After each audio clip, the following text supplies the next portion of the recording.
Hello kids, welcome back to the Chong channel. Now we're looking at a Regents question from January 2020 and it has to deal with factoring. So let's go. Alright, so let's first look here. In question number 6, it reads the following. Which expression is equivalent to this quadratic? So first of all, you need to remember you have to ask yourself a few questions.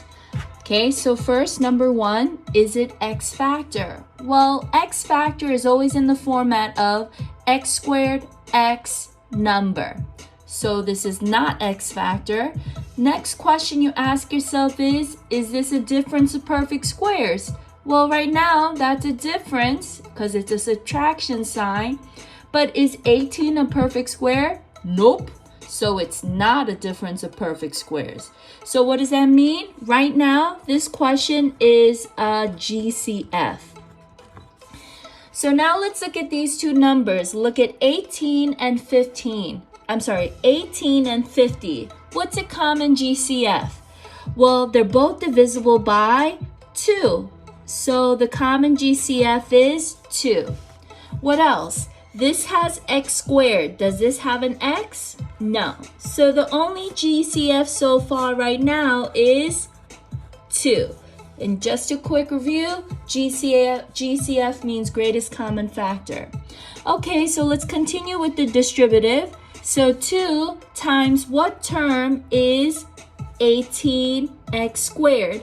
And that's 9x squared. So once again, 2 times 9x squared is 18x squared.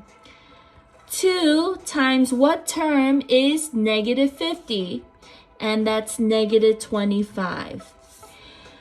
Now, if you left your answer like that, we're not done because you always need to remember on the Regents, you must factor completely, which means keep factoring until you can't factor anymore.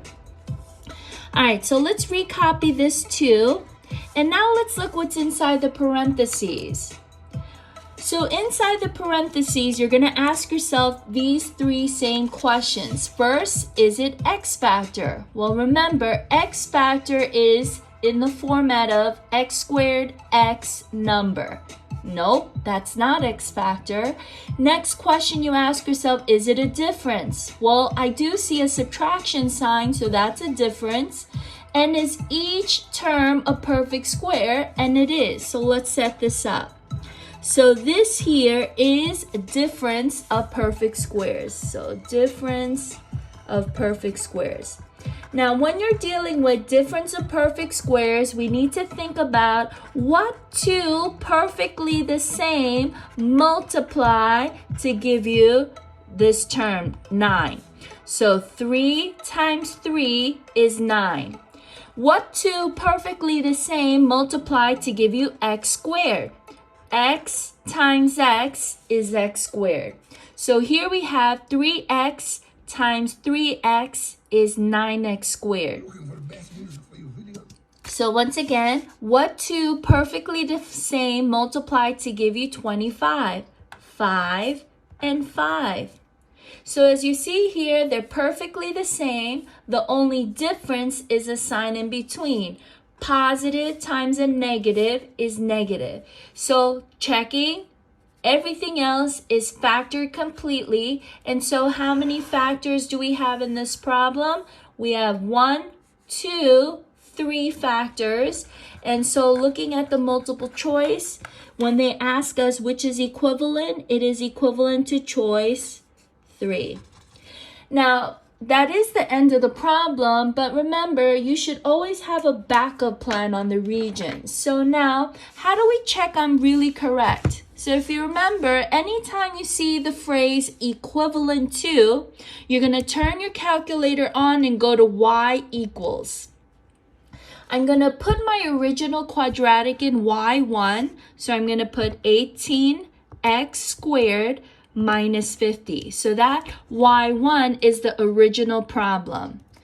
On the y2, I'm going to put my choice, which was choice 2, and that is 2 parentheses 3x minus 5, close parentheses, parentheses 3x plus 5 parentheses.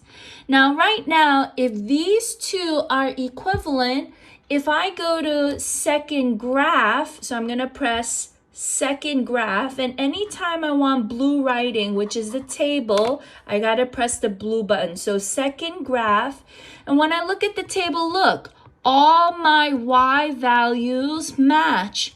And so if all my y values match, that means my original y's are the same. And so this checks that they are equivalent. I hope this helps. Bye-bye.